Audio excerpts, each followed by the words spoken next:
Hey, welcome back everyone. Rob here from Ramp Studio Comics. So sitting here sketching some different faces as I tend to do, just kind of practicing.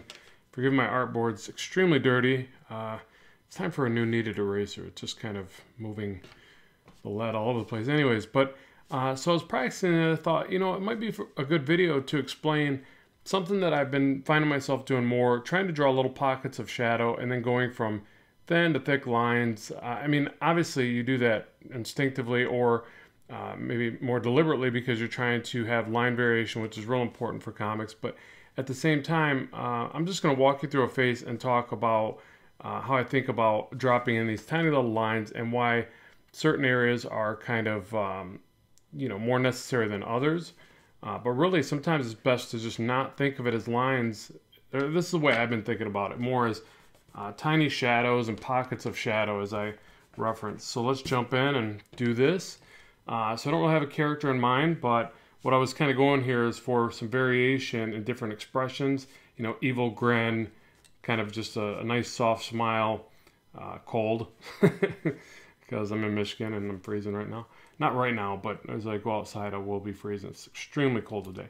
All right, so let's do this. So I do the Andrew Loomis method, as everybody I'm sure that watches this channel already knows, and for more caricaturized versions of a character. I don't know if you say it that way. More caricaturized caricatures, more stylistic interpretations of a character.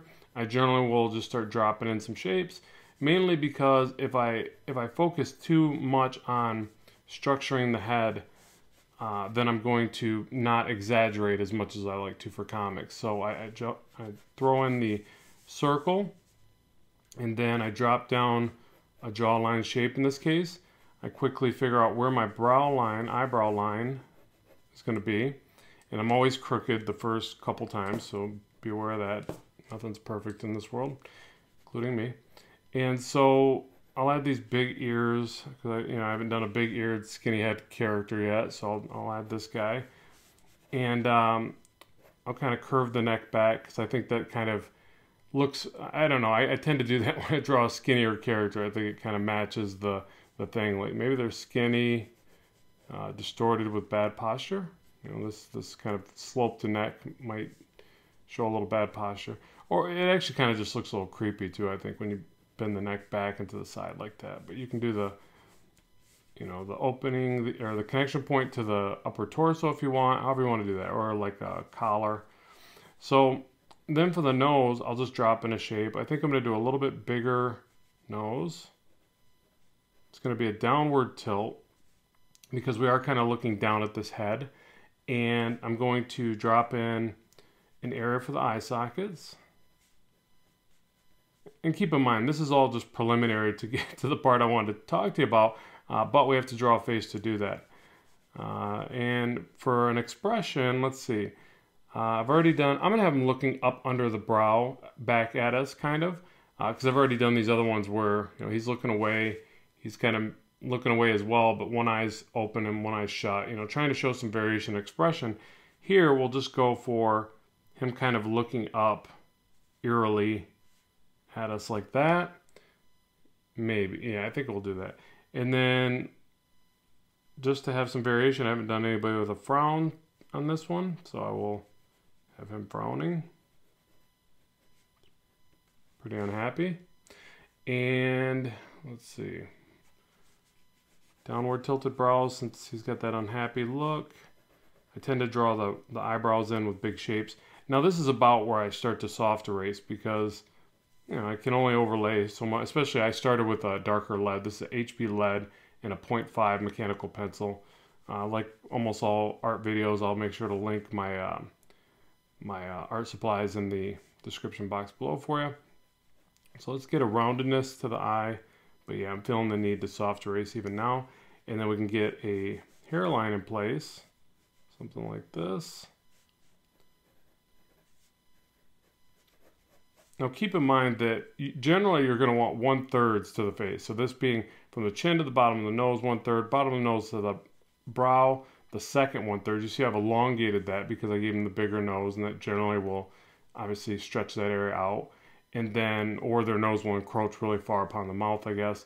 And then the last 1/3 would be from the eyebrow to the hairline. So eyebrow area, I guess, to the hairline. But, you know, again, I got to stress that I really only do that for certain characters. More like a character like this, where they're a little more squared off, square jawed, beefy character, you know. But for other characters, I'm going to really stretch those things. If not, you just get the same characters over and over, which I don't like to do. I don't like to put a different haircut on the same character. You know, it gets stale, I think. So you want to really play around with stretching these out, stretching the chin out. You know, some people have a more defined kind of oval right there to the face. You know, this, you got to always remember this area is not flat. It's very oval-like. But some people, this is more pronounced, right? Some people have more sunken in areas under the cheekbone there. You know, on and on, you know, you can go with that. But you just basically need to play with those variables. Let's give him a, what kind of hair I want to give this guy? Spikes? Maybe a flat top.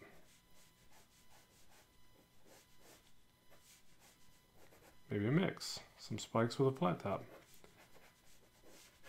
Okay, and again, I do need to soft erase now. And let me bring this camera in closer for you.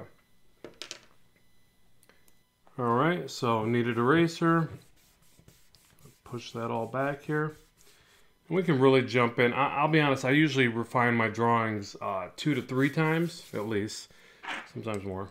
But at least, in this one, I may jump right in. I think I've got a good idea for how this guy looks. But give yourself as many revisions as you need. The main thing is that you are propelling yourself forward in a way that you feel comfortable and you're liking where it's going, right? So sometimes what it can be a good idea to do is take the area that is least working in the illustration. You know, the old saying, swallow the biggest frog first, which is disgusting. I don't really get why that's the phrase, but it's basically go for the thing that you know you need to fix the most, or you know, the most important thing of your day, get that out of the way.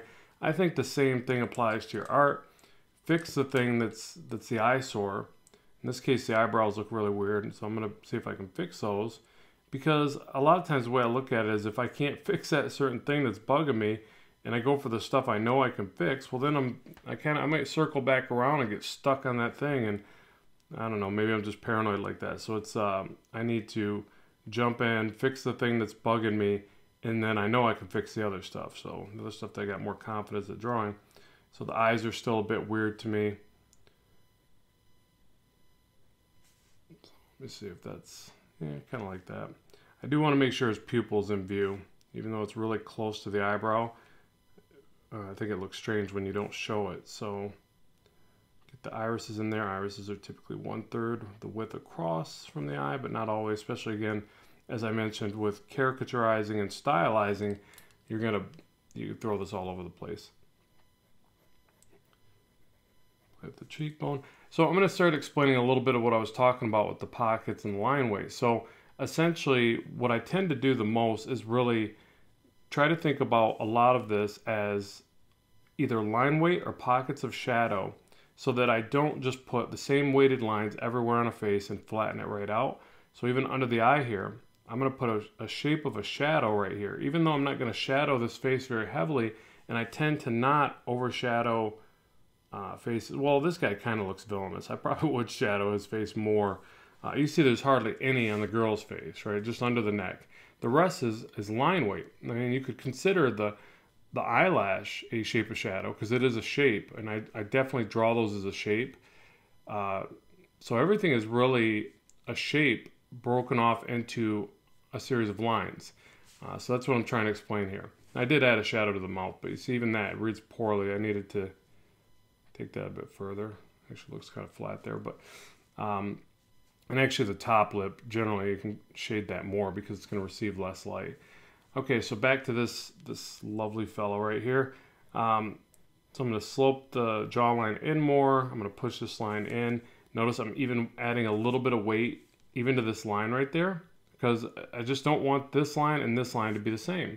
So another thing that I've been paying attention to, or at least doing in my own work, and maybe it's working, maybe it's not, is that if nothing else, I think it's good to go back and forth from thick to thin to thick And I may even go thicker here, but probably a line break and then thick to thin from here to here.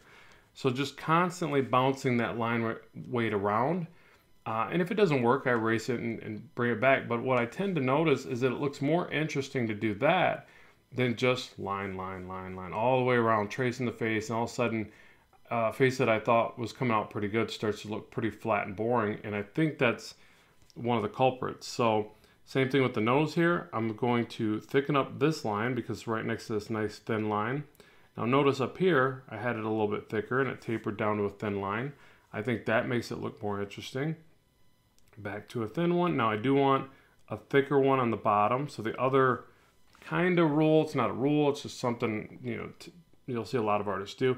Typically you do put a thicker line on the bottom to imply a shadow. But I don't know, it's not an always type thing. It's just, I think it's more important to go thick to thin all the way around. There are styles that ignore it completely as far as line weight's considered. But I don't know, it's not my style. It's not the style I go for. And I would assume if you watch the channel, you're a little bit more into the American comics thing. And it's pretty predominant in American comics. So even some 3D, you know, where they emulate a 2D art style, they're starting to incorporate more of that, you know, the weighted look to the perimeter of the character.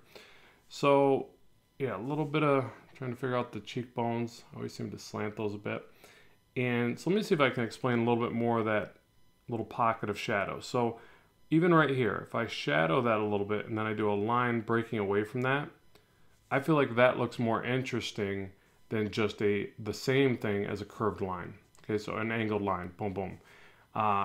So I'd really play around with that. And it's probably easier to explore this in a bigger close-up. So I probably shouldn't have started with a small one trying to explain this. Or maybe I can explain it again in a more detailed rendition, but I am still thinking of it right here. Every time I go to put something down, I'm trying to think of it as a small shadow, not just as a basic line, because a basic line, to me, flattens this stuff out, where a small shadow broken off into a line is more interesting and is more, I don't know, resemblant of what's really there. Like, I mean, this is obviously very caricaturized and stylized, but at the same time, we are trying to convey a sense that this is a real object. It's a real, you know, real form of a face, series of forms to create a face. Well, if we think about it as something that's 2D and very flat, then that's probably what we're going to get on our illustration board, right? We have to try to imagine this being in a 3D environment. And then you're going to start to get something that pops off the page a little bit more. And, you know, when you look at a face, like for instance, a good example, even though I don't really want to put that in right here on this character, it's going to make him look older than I was going for. Say, for instance, if you shadow right there, right? So you put this shadow, again, shape of shadow, broken off into a little line, right? Well, that doesn't really explain this form of skin that we get. Again, you're going to see it more predominantly on an elderly person. It kind of circles around, and this area right here is rounded, right? So to get that, you have to shadow this in a way, and sometimes a little bit of rendering as well, where it looks like it's rounding over this way. Again, I'm not really going for that with this character, so I don't want to force something that I'm not already envisioning. I think that's a mistake to, you know, just put it in there because you're, you know, changing gears. You know, you got to go for what your vision is, what you're imagining. So I don't want to change that, but just keep that in mind, that these little shadows are part of trying to make things look more three-dimensional and less flat. So nice big ears. I think that's kind of funny. Shadow in here. Shadow right there, just a little rounded one. And you get this little curve in the ear. A shadow in here. But again, all those little shapes of shadows. So the ear's a good part to really use this because, you know, it's got those more defined folds.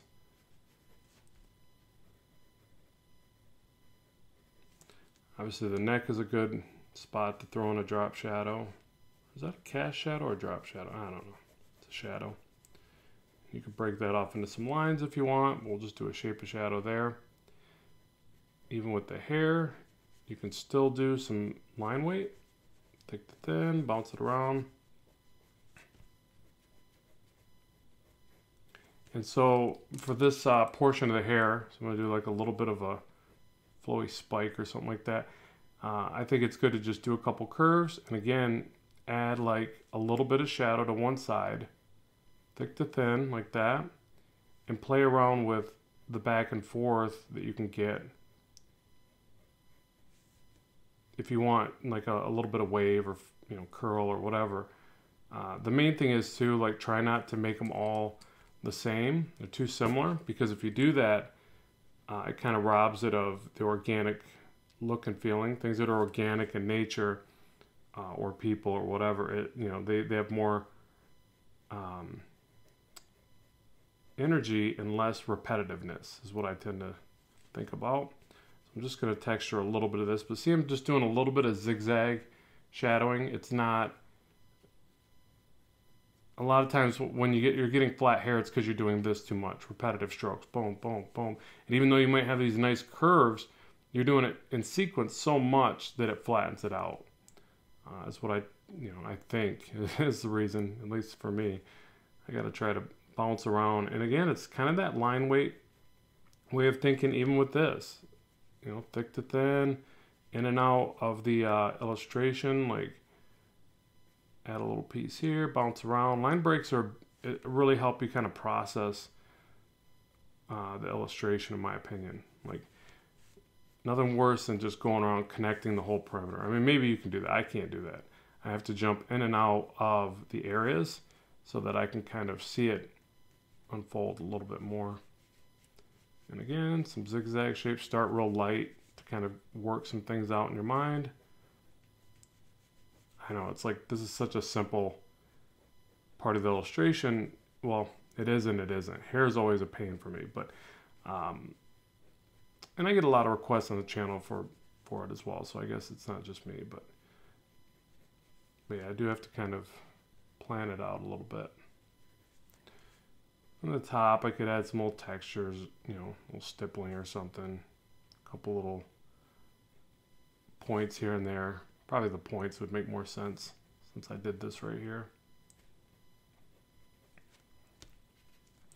Okay, and then folds on the brow. Same thing, just play around with some different lines, thick to thin, in and out of the forms. Like so. You can get in little bits of rendering to bring out some of the, I don't like that one. I was going to say to bring out some of the, this area of the face right here.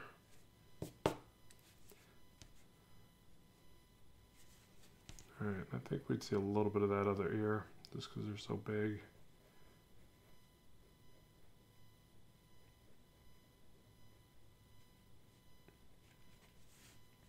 Yeah, but really try this out. And again, you can soft erase and redraw a couple times, but I really think it's helpful to, if nothing else, just to simply try going, here's the thing. Say you do this and you're not used to doing it, okay? So it doesn't come out as well for you because you're just, you're not used to doing it, which is totally fine. It happens to everybody. And when we're starting out, we're trying to, get a grasp something that's new to us. What do? We fumble a bit, like my speech. So all I want you to do is, if you're not good at it yet, just try to take your current illustration, the way that you draw most comfortably, and go around it and go thick, thin, thick, thin, thick, thin. Start with your shapes or whatever. Try not to connect everything fully. It looks connected now, but you see there's a lot of areas that are very thin. There's a line break there. Play around with adding there's a line break there, but I did put a pool of shadow under there, so fill it in. But play around with that concept, those tiny little line breaks, lots of little variations from thick to thin, and just redraw it a couple times if you have to. Soft erase, redraw, allow it to kind of come together.